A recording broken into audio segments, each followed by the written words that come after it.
ईमान सुनने से पैदा होता है और सुनना और मसीह के कलाम से।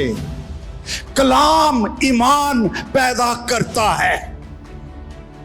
ईरान के मसीही और उस वक्त के दूसरे सेंटर्स में जो मसीही रहते थे किताब मुकद्दस की तहकीक करते थे, तशरीह करते थे, खोज निकालते थे, खुद समझते थे।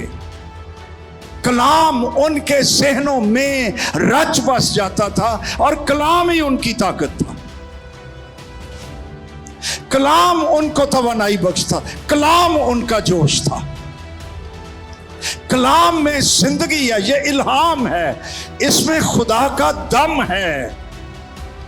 और लेट मी से, जब पाकिस्तान में मसीहों के लिए किताब मुकद्दस, इससे उनको मोहब्बत हो जाएगी, मोहब्बत हो जाएगी।